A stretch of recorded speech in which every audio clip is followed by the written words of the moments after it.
اللہ رب العزت نے یہودیوں کے رویے کو بیان کیا، فرمایا کہ اہل کتاب میں سے کچھ تو وہ ہیں کہ من ان تأمنہ کہ جب تم انہیں امانت دو بقینطار ڈھیروں ڈھیر مال خزانہ دے دو یؤدیہ الیک اور جب تم انہیں واپس مانگو گے ان سے تو وہ تمہیں پورا کا پورا دے دیں۔ یہ تو ان میں جو ایماندار لوگ ہیں ان کی مثال ہے، جیسے کہ اسلام لانے سے پہلے یہودیوں کے بہت بڑے عالم تھے عبداللہ بن سلام رضی اللہ عنہ، جو بعد میں مسلمان ہو گئے۔ وہ اتنے نیک اور ایماندار تھے، یہودیت کے اندر بھی ایمانداری ان کی یہ تھی کہ ایک شخص نے ان کو 127 کلو سونا دیا اور جب اس نے واپس مانگا تو مکمل انہوں نے ایک جھٹکے میں ہی 127 کلو ادا کیا، امانت دار۔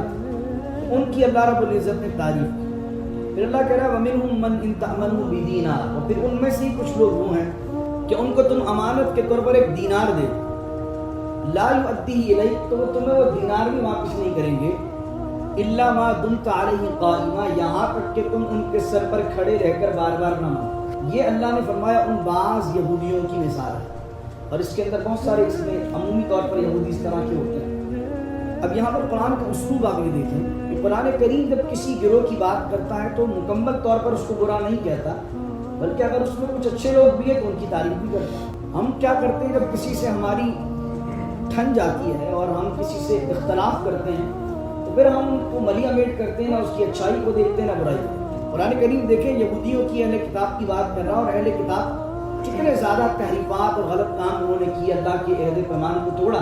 جو ان میں سے نفیس اور شریف طبیعت کے لوگ تھے پہلے ان کی بات کریں، اس کا ریزن کیا، اسلوب یہ ہے، مزاج انسان کا یہ ہے کہ جب آپ دعوت کسی کو دیتے ہیں، دعوت کا پیغام کسی کو دیتے ہیں تو آپ ابتدا کرتے ہیں پازیٹیو باتوں سے، یار ہاں آپ کا فلاں آدمی بھی بڑا اچھا ہے، آپ کا فلاں کام بھی اچھا ہے، ہاں آپ لوگ یہ کام بڑا اچھا کر رہے ہیں، لیکن یہ جو کام آپ کر رہے ہیں غلط ہے۔ آپ کی گفتگو کا انداز اگر یہ ہوتا ہے تو آپ کی میسج، آپ کی دعوت میں اثر آتا ہے، اور آپ جاتے ہی چڑھائی شروع کر دیں سامنے والوں کو، سامنے والا کہے گا کہ یار اگرچہ ہم برے ہیں، ہم میں برائی ہیں، لیکن ہم میں چند لوگ اچھے بھی تو ہیں، کچھ چیزیں ہماری اچھی بھی تو ہیں۔ تو قرآن کریم نے پہلے ان کی خوبیوں کو، اچھائیوں کو انڈورس کیا۔ واحلل عقدۃ من لسانی یفقهوا قولی، اللهم صل علی سیدنا و مولانا محمد معدن الجود والکرم وآلہ وصحبہ وبارک وسلم۔ ومن اہل الکتاب من ان تأمنه بقینطار یؤدیہ الیک ومنهم من ان تأمنه بدینار لا یؤدیہ الیک الا ما دمت علیہ قائما ذلك بأنهم قالوا ليس علينا في الأميين سبيل ويقولون على الله الكذب وهم يعلمون۔ صدق اللہ مولانا العظیم۔ آیت نمبر 75 ہے اور بہت اہم آیت ہے۔ اس کے اندر اللہ رب العزت نے یہودیوں کے رویے کو بیان کیا، فرمایا کہ اہل کتاب میں سے کچھ تو وہ ہیں کہ من ان تأمنہ کہ جب تم انہیں امانت دو بقینطار ڈھیروں ڈھیر مال خزانہ دے دو یؤدیہ الیک اور جب تم انہیں واپس مانگو گے ان سے تو وہ تمہیں پورا کا پورا دے دیں۔ یہ تو ان میں جو ایماندار لوگ ہیں ان کی مثال ہے، جیسے کہ اسلام لانے سے پہلے یہودیوں کے بہت بڑے عالم تھے عبداللہ بن سلام رضی اللہ عنہ، جو بعد میں مسلمان ہو گئے۔ وہ اتنے نیک اور ایماندار تھے، یہودیت کے اندر بھی ایمانداری ان کی یہ تھی کہ ایک شخص نے ان کو 127 کلو سونا دیا اور جب اس نے واپس مانگا تو مکمل انہوں نے ایک جھٹکے میں ہی 127 کلو ادا کر دیا، امانت دار تھے۔ تو ان کی اللہ رب العزت نے تعریف کی۔ پھر اللہ کہہ رہا ہے وَمِنْهُمْ مَنْ إِنْ تَأْمَنْهُ بِدِينَارٍ، اور پھر ان میں سے کچھ لوگ وہ ہیں کہ ان کو تم امانت کے طور پر ایک دینار دے لا یؤدیہ الیک، تو وہ تمہیں وہ دینار بھی واپس نہیں کریں گے الا ما دمت علیہ قائما، یہاں تک کہ تم ان کے سر پر کھڑے رہ کر بار بار نہ مانو۔ یہ اللہ نے فرمایا ان بعض یہودیوں کی مثال ہے، اور اس کے اندر بہت سارے اس میں عمومی طور پر یہودی اس طرح کے ہوتے ہیں۔ اب یہاں پر قرآن کا اسلوب آگے دیکھیں کہ قرآن کریم جب کسی گروہ کی بات کرتا ہے تو مکمل طور پر اس کو برا نہیں کہتا، بلکہ اگر اس میں کچھ اچھے لوگ بھی ہیں تو ان کی تعریف بھی کرتا ہے۔ ہم کیا کرتے ہیں جب کسی سے ہماری ٹھن جاتی ہے اور ہم کسی سے اختلاف کرتے ہیں تو پھر ہم ان کو ملیح میٹ کرتے ہیں، نہ اس کی اچھائی کو دیکھتے ہیں نہ برائی کو دیکھتے ہیں۔ قرآن کریم دیکھیں یہودیوں کی اہل کتاب کی بات کر رہا، اور اہل کتاب کتنے زیادہ تحریفات اور غلط کام انہوں نے کیے، اللہ کے عہد پیمان کو توڑا۔ لیکن جو ان میں سے نفیس اور شریف طبیعت کے لوگ تھے پہلے ان کی بات کریں، اس کا ریزن کیا، اسلوب یہ ہے، مزاج انسان کا یہ ہے کہ جب آپ دعوت کسی کو دیتے ہیں، دعوت کا پیغام کسی کو دیتے ہیں تو آپ ابتدا کرتے ہیں پازیٹیو باتوں سے، یار ہاں آپ کا فلاں آدمی بھی بڑا اچھا ہے، آپ کا فلاں کام بھی اچھا ہے، ہاں آپ لوگ یہ کام بڑا اچھا کر رہے ہیں، لیکن یہ جو کام آپ کر رہے ہیں یہ غلط کر رہے ہیں۔ آپ کی گفتگو کا انداز اگر یہ ہوتا ہے تو آپ کی میسج، آپ کی دعوت میں اثر آتا ہے۔ اور آپ جاتے ہی چڑھائی شروع کر دیں سامنے والے کو، تو سامنے والا کہے گا کہ یار اگرچہ ہم برے ہیں، ہم میں برائیاں، لیکن ہم میں چند لوگ اچھے بھی تو ہیں، کچھ چیزیں ہماری اچھی بھی تو ہیں۔ تو قرآن کریم نے پہلے ان کی خوبیوں کو اور اچھائیوں کو انڈورس کیا، یعنی اچھے لوگ کیا تھے کہ ان کو سونا دے دو، خزانہ دے دو، قنطارن کا لفظ ہے، قنطار کہتے ہیں خزانے کو، اب ڈھیروں ڈھیر مال کو۔ اللہ کہہ رہا ہے وہ ایسے امانت دار ہیں کہ ادا کرنے، اور کچھ ایسے ہیں ان میں بے ایمان جو زیادہ تر اکثریت تھی، وہ کیا کریں گے کہ دینار دو گے تو واپس بھی دینار بھی نہیں دیں گے، یہاں تک کہ ان کے سر پر کھڑے رہو۔ اور وہ کیا کہیں گے دینار کھانے کے بعد؟ ذالک بانہم قالوا لیس علینا فی الامیین سبیل، وہ یہ اس لیے پیسے کھا رہیں گے تمہارے کیونکہ قالوا لیس علینا فی الامیین سبیل، کہ وہ یہ کہیں گے کہ ان پڑھوں کا مال کھانے میں ہم پر کوئی مواخذہ نہیں، کوئی پوچھ اللہ ہم سے نہیں کرے گا پوچھ آج قیامت کے دن کہ تم نے ان ان پڑھوں کا، ان پڑھ کون؟ یہ مشرکین مکہ۔ تو یہودی اپنے آپ کو سپیریئر سمجھتے تھے ہم پڑھے لکھے لوگ ہیں، ایجوکیٹڈ ہیں، اور یہ امیین کا لفظ استعمال کیا، مشرکین کو سمجھتے تھے تو ان پڑھ جاہل لوگ، تو اگر ان ان پڑھ جاہل لوگوں کا مال ہم کھا بھی گئے تو ہم سے کوئی پوچھ تاچھ نہ دنیا میں ہوگی نہ آخرت میں ہوگی۔ اللہ کہتا ہے وَيَقُولُونَ عَلَى اللَّهِ الْكَذِبَ وَهُمْ يَعْلَمُونَ، وہ جان بوجھتے ہوئے اللہ پر جھوٹ باندھا۔ آج بھی بائبل کے اندر جو اولڈ ٹیسٹیمنٹ توریت کے اندر، اس میں ایسی آیات موجود ہیں، اور لگتا ہے ایسا ہی ہے کہ وہ تحریفات کی ہوئی ہیں، کہ اس میں اسرائیلی اور غیر اسرائیلی کے قرض اور سود کے معاملات الگ بیان کیے ہیں۔ اسرائیلی جو ہے وہ آپس میں یہودی باقاعدہ، آپ اگر گوگل پہ جا کے نیٹ پر جا کے دیکھیں تو یہودی اور یہودیوں کا جو آپس میں جو قرضوں کا معاملہ ہے اس کے اندر سود نہیں، باقاعدہ اس طریقے کی سیٹ اپ انہوں نے شروع کیے ہوئے ہیں جس میں باقاعدہ طور پر یہودی کو قرض دیتا بلا سود۔ اور اس کے علاوہ ایک کتاب ان کی ہے تالمود کہلاتی ہے، ایک تو بائبل ہے جو اولڈ ٹیسٹیمنٹ، تالمود وہ ہے جس کے اندر ان کے شرعی احکام لکھے ہیں، یعنی کہ اس اولڈ ٹیسٹیمنٹ سے جو شرعی احکام ان کے علماء نے سمجھے اور پورے دین کو جو بگاڑا، تو بگاڑ کر انہوں نے تالمود کے اندر وہ سارے احکامات بیان کیے۔ تالمود میں یہاں تک بات لکھی ہوئی، آج بھی لکھی ہوئی ساری باتیں تالمود میں یہ لکھا ہوا ہے کہ اگر ایک اسرائیلی کا بیل ہے اور وہ کسی غیر اسرائیلی کے بیل کو مار دیتا ہے، یعنی ایک یہودی کا بیل کسی غیر یہودی کے بیل کو مار دیتا ہے تو یہودی اس بندے کو تاوان نہیں دے گا، اور اگر کسی بندے نے کسی غیر یہودی کے بیل نے یہودی کے بیل کو مار دیا تو غیر یہودی تاوان دے گا۔ اگلا بات بھی لکھی ہوئی ہے تالمود کے اندر، اس کے اندر لکھا ہوا ہے کہ اگر کسی بندے کو یہودی کو کوئی چیز پڑی ہوئی ملے، کوئی خزانہ مل گیا، کوئی زمین پر کوئی چیز مل جائے، تو اب یہودی یہ دیکھے گا، اسرائیلی یہ دیکھے گا قریب میں آبادی کس کی ہے۔ اگر آبادی یہودیوں کی ہوگی آبادی تو اعلان کرے گا اور کہے گا بھائی مجھے چیز ملی ہے کس کی ہے، اور اگر قریب رہنے والے لوگ یہودی نہیں ہیں تو وہ کسی کو نہ بتائے اور رکھ لو اس کے لیے جائز۔ یہ بات بھی تالمود کے اندر انہوں نے لکھی ہوئی۔ اسی طریقے سے لکھا ہوا ہے کہ اگر کسی اسرائیلی کا مقدمہ اور غیر اسرائیلی کا مقدمہ قاضی کے پاس آئے اور جو جج ہو وہ یہودی ہو، جج قاضی ہو، تالمود میں لکھا ہوا ہے کہ وہ جج یہودی ہو، تو یہودی دیکھے کہ اسرائیلی آدمی کو یہودی کو جتوا کیسے سکتا ہے۔ اگر تالمود اور توریت کے اندر کوئی ایسا حکم ملتا ہے جس سے یہودی جیت سکتا ہے تو اس کو جتوا کر کہہ دے کہ بھئی یہ ہمارا قانون ہے، قانون ہمارا چلے۔ اور اگر اپنے قانون میں کوئی جگہ نہیں ملتی یہودی کو جتوانے کی اور سامنے والے کے لاء میں جگہ ملتی ہے تو اس کے لاء کو مانتے ہوئے یہودی کو جتوا دے اور یہ کہہ دے کہ یہ تمہارا قانون ہے۔ اور اگر دونوں قانونوں کے اندر جگہ نہیں ہے تو کوئی ایک ایسا ہیلا تلاش کرے جس کے اندر جیت اسرائیلی کی کروا ہے۔ تو یہ تالمود میں تمام احکامات لکھے ہیں۔ وہ آج بھی یہودی دنیا میں تمام لوگوں کو ایکول نہیں مانتے، یہودیوں کے نزدیک وہ سپیریئر ہیں۔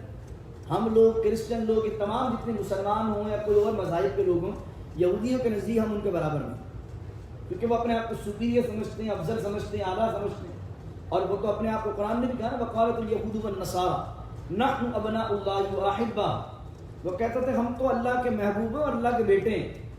اور اگر ان سے کوئی کہتا تھا کہ جناب تم جہنم میں جاؤ گے اتنے برے عمل کر رہے ہو، وہ کہتے تھے قالوا لن تمسنا النار الا ایاما معدودۃ، وہ جو ہمارے بڑوں نے 40 دن تک بچڑے کو پوجا تھا نا، تو اگر ہم جہنم میں گئے بھی تو 40 دن کے لیے، قالوا لن تمس، آگ ہمیں نہیں چھوئے گی الا ایام معدودات، مگر تھوڑے دن کے. تو یہ ان کا کانسیپٹ ہے جو قرآن نے بیان کیا کہ لوگوں کا مال کھا کر وہ یہ سمجھتے تھے کہ غیر یہودی کا مال کھانا ہمارے لیے جائز ہے اور ہم پر اس پر کوئی معاوضہ نہیں ہوتا. اس آیت کے تحت علامہ غلام رسول سعیدی صاحب نے اپنی دونوں تفسیروں میں، تبیان القرآن میں بھی اور تبیان الفرقان میں بھی، انہوں نے لکھا کہ امریکہ میں اور اس کے علاوہ آسٹریلیا میں اور برطانیہ میں جتنے ممالک ہیں، ان ممالک میں کچھ اسکالرس فتویٰ یہ دے دیتے ہیں کہ کافروں کا جو مال ہے وہ ہم کسی بھی طریقے سے ڈرامہ کر کے فراڈ کر کے لے سکتے ہیں. حکومت کا مال بھی ہم جو ہے وہ فراڈ کر کے ٹیکس کے اندر چوری کر کے اور بہت سارے کام کر کے ہم ان کا کھا سکتے ہیں. کیوں؟ کیونکہ کافر گورنمنٹ ہے اور مسلمان کے لیے جائز ہے. تو سعیدی صاحب نے اس کا مکمل رد کیا کہ اسلام ایک عالمگیر مذہب ہے. دھوکے سے چاہے وہ مسلمان ہو یا کافر ہو، دھوکے سے کسی کا مال بھی کھانا جائز نہیں. یعنی ایسا نہیں ہو سکتا کہ آپ اگر مسلمان کو چوٹ پہنچائیں تو ناجائز ہو، اور اگر آپ دھوکہ دیں، دھوکے سے کسی کافر کا مال کھا جائیں تو جائز ہو. وہ کہا اگر کوئی یہ فتویٰ دیتا ہے تو وہ کیا کرتا ہے؟ وہ وہی کام کر رہا ہے جو یہودی کر رہے ہیں، جو اس آیت میں بیان کیا کہ یہودی کیا کر رہے ہیں کہ غیر یہودی سے مال کھانا، ان کو دھوکہ دینا، ان کا مال غصب کر لینا، ان کے ساتھ چور بازاری لگا دینا، اس کو جائز سمجھتے تھے. تو شریعت نے اس چیز کو منع کی. اور نبی کریم صلی اللہ علیہ وسلم کی احادیث سے بھی یہ بات ہمیں پتہ چلتی ہے. ابن عباس رضی اللہ تعالیٰ عنہما بیان کرتے ہیں، ابن عباس رضی اللہ تعالیٰ عنہما کہتے ہیں کہ ہم میں سے کچھ لوگ ذمی جو کافر تھے، جو پول ٹیکس دے کر اسلامی ریاست میں رہتے ہیں، وہ لوگ کیا کرتے ہیں کہ مرغیاں وغیرہ کچھ لے کر آئے اور کہنے لگے یا رسول اللہ، یہ مرغیاں ہمیں راستے میں سے ملی اور یہودیوں کی، تو کیا ہمارے لیے یہ لینا جائز ہے؟ حضور علیہ السلام نے منع فرمایا کہ ہمارے لیے لینا یہ جائز ہے.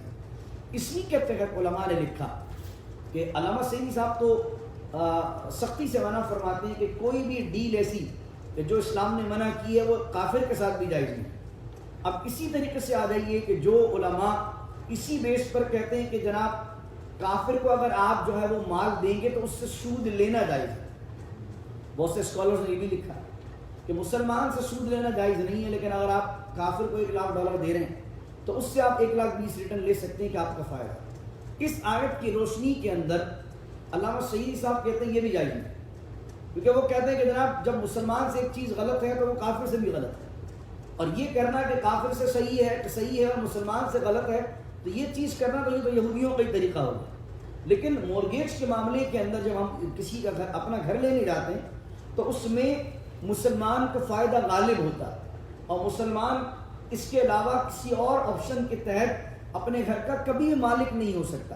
اس لیے اس ضرورت کے پیش نظر ہم ان علماء کی بات مان لیتے ہیں، احتیاطاً پہلا گھر لے لیتے ہیں جو ہماری ضرورت کا ہے، اور پہلا گھر کے ہم مالک ہو جاتے ہیں. اور پہلے گھر کے سوا جو دوسرے علماء کا جو رویہ ہے وہ کہتے ہیں چلو ایک چیز تو دوسرے اسکالرس کی رائے پر تم نے ایک گھر ضرورت کا لے لیا، لیکن اب دوسرے علماء کی رائے پر بینک سے بار بار لون لیتے رہنا، بزنس لون، اور بزنس لون لے کر ان کو سود آگے بیان کرتے رہنا، یا کسی کو کافر کو آگے سود پہ پیسے دے دینا، یہ علامہ سعیدی صاحب اس آیت کہتے ہیں لکھتے ہیں یہ رویہ جو ہے وہ یہودیوں کا رویہ ہے.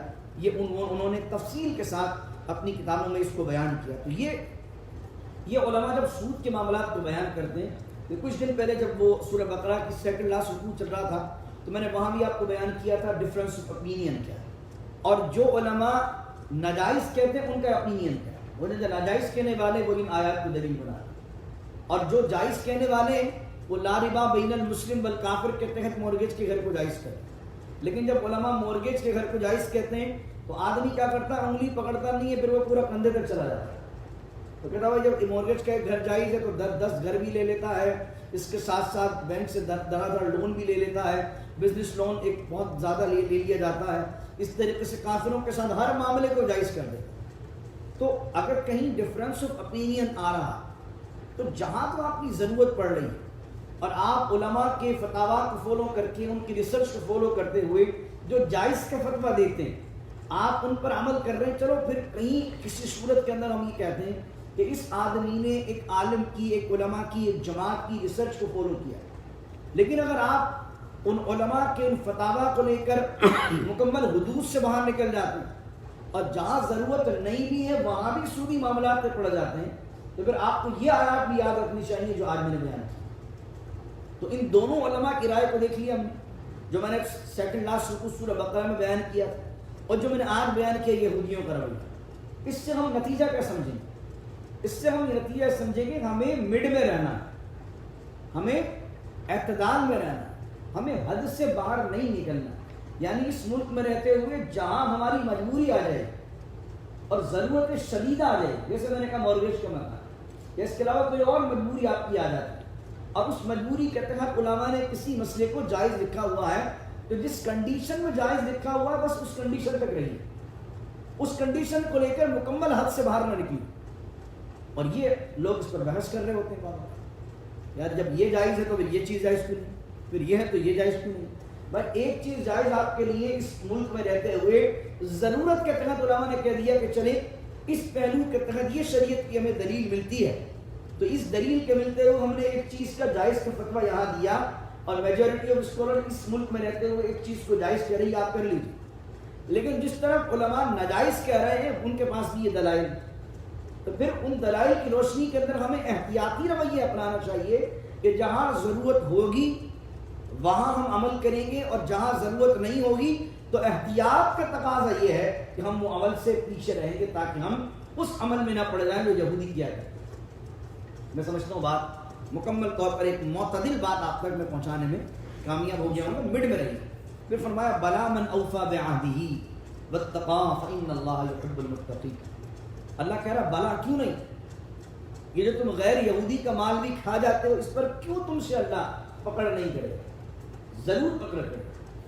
من اوفا بعہدہ، مگر وہ جو اپنے وعدوں کو پورا کرے، واتقى اور اللہ سے ڈرے، فإن اللہ يحب المتقین، تو اللہ تعالیٰ پرہیزگاروں کو پسند کرتا ہے، پرہیزگاروں سے محبت کرتا ہے، جو اپنے عہد کو پورا کرتے ہیں۔ اب وہ عہد چاہے کسی مسلمان سے کیا ہو یا چاہے کسی کافر سے کیا ہو، وعدہ کسی سے کیا ہے وہ نبھانا ہے۔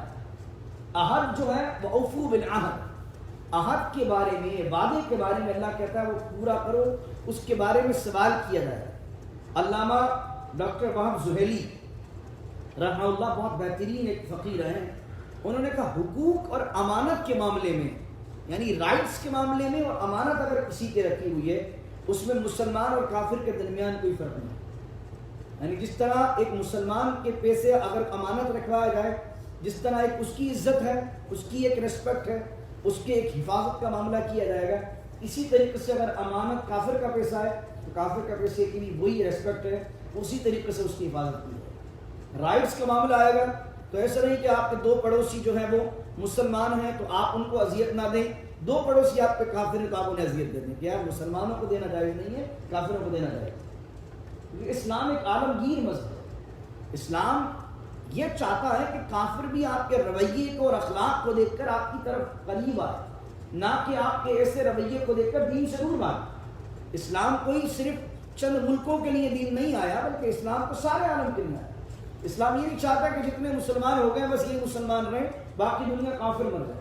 اللہ یہ چاہتا ہے کہ جو لوگ کفر میں بھی ہیں وہ بھی اسلام کے دامن میں مسلمانوں کے رویے کو دیکھ کر آئے۔ تو یہ جب ہم احکامات اس طرح کریں گے اور ایسا رویہ رکھیں گے جس طرح صحابہ کرام رضوان اللہ علیہ مجمعین نے رکھا، حضور علیہ السلام کی بارگاہ میں فیصلے آتے، تعلمود میں کیا ملا کہ ہر طرح آپ کو اسرائیلی کے حق میں فیصلہ دے، حضور کی بارگاہ میں یہودی مسلمان فیصلہ لے کر آتے، تو سرکار دو عالم صلی اللہ تعالیٰ علیہ وسلم اگر رائٹ پر دیکھتے، اگر دیکھتے حق پر یہودی ہے، تو حضور مسلمان کے حق میں فیصلہ نہیں کرتے تھے کہ مسلمان ہے میرا کلمہ پڑھنے والا ہے، حضور یہودی کے حق میں فیصلہ کر دیتے تھے کیونکہ یہودی حق پر تھا۔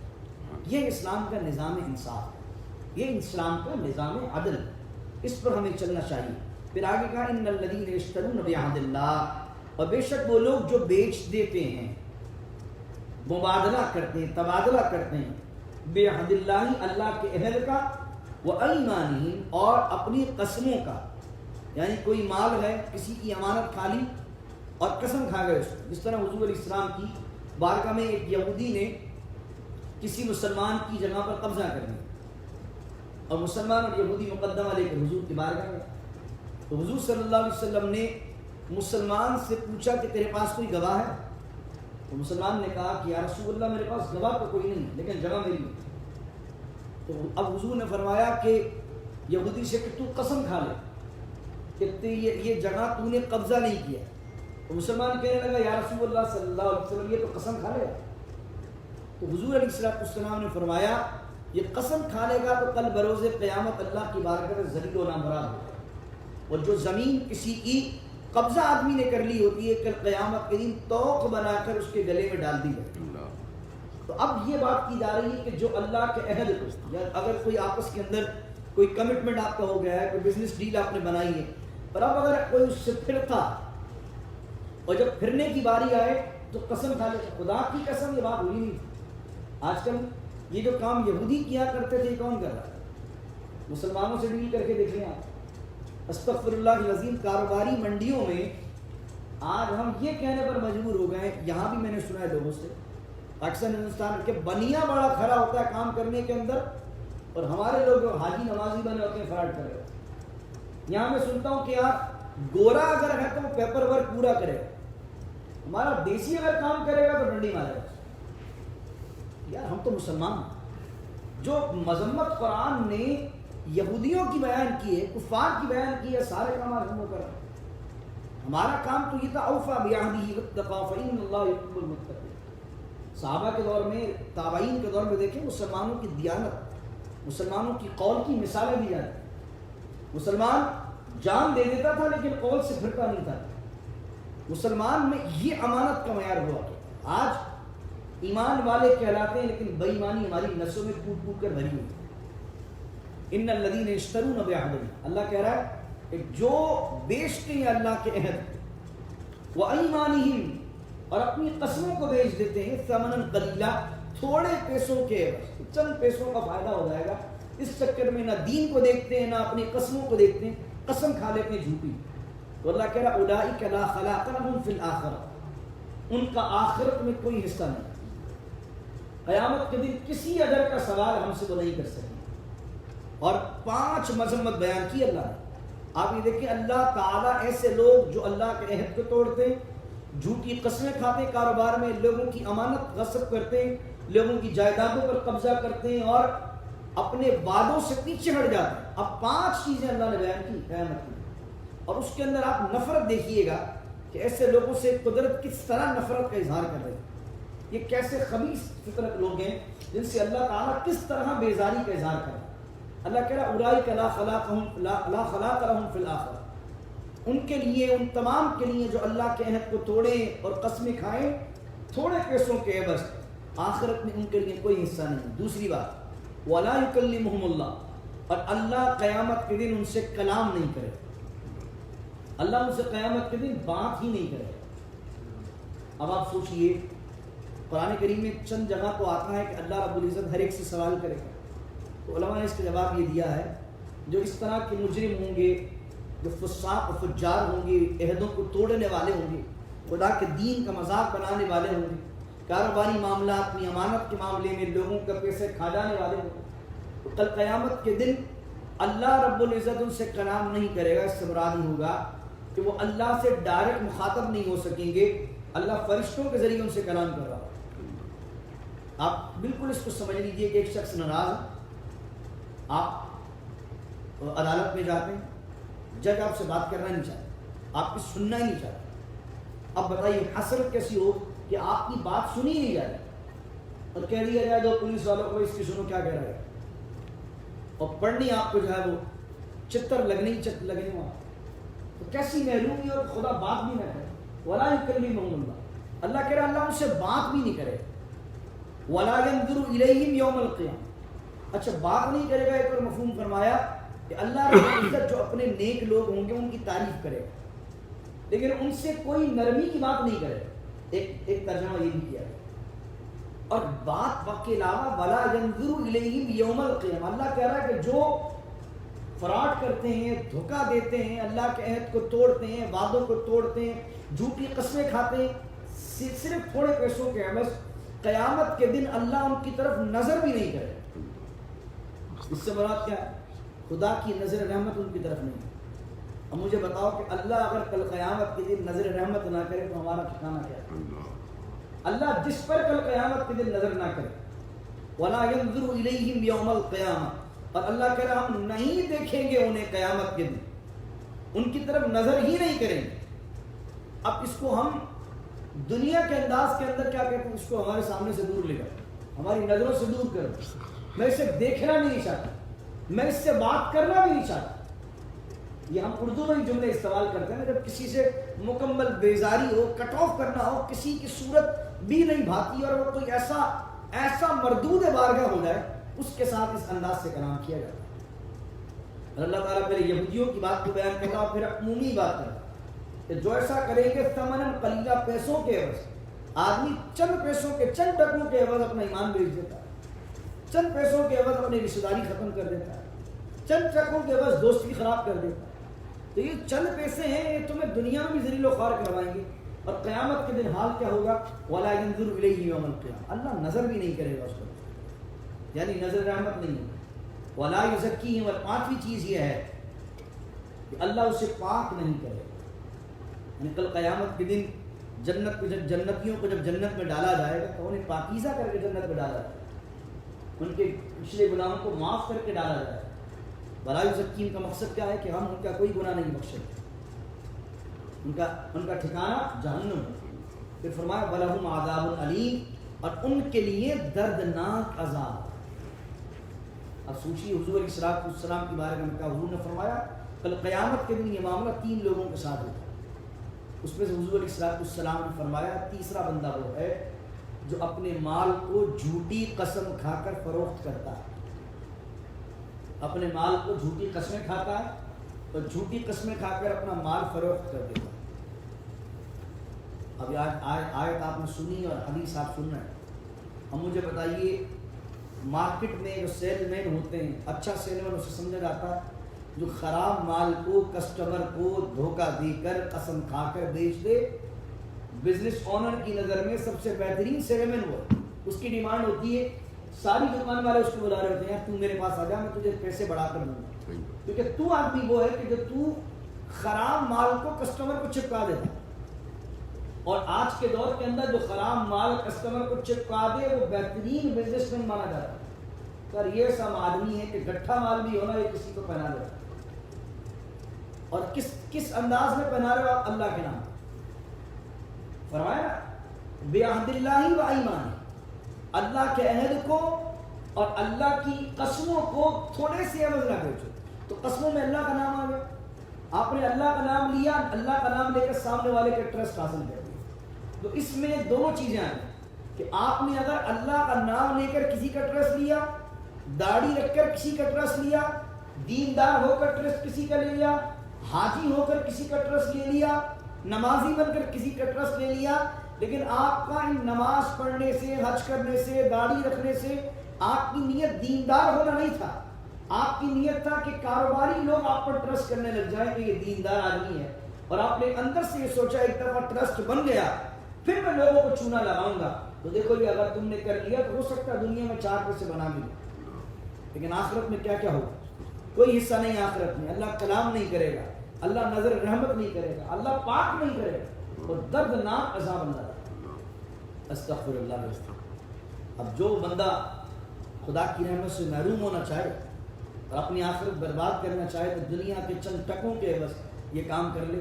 اللہ رب العزت ہم سب کو اپنی پناہ میں رکھے اور دیانت کے ساتھ اللہ کے عہدوں کو پورا کرنا، وعدوں کو پورا کرنا اور نیک طریقے سے کاروبار کرنا نصیب فرمائے. بسم اللہ الرحمن الرحیم. الحمد للہ رب العالمین والصلاة والسلام على اشرف الانبیاء والمرسلین. ربنا ظلمنا انفسنا وان لم تغفر لنا وترحمنا لنكونن من الخاسرين. ربنا اتمم لنا نورنا واغفر لنا انك على كل شيء قدير. اللهم ربي يسر ولا تعسر وتمم بالخير. ان الله وملائكته يصلون على النبي يا ايها الذين امنوا صلوا عليه وسلموا تسليما. اللهم صل على سيدنا ومولانا محمد معدن الجود والكرم وآله وصحبه وبارك وسلم. سبحان ربك رب العزة عما يصفون والسلام على المرسلين الحمد لله رب العالمين. لا إله إلا الله محمد رسول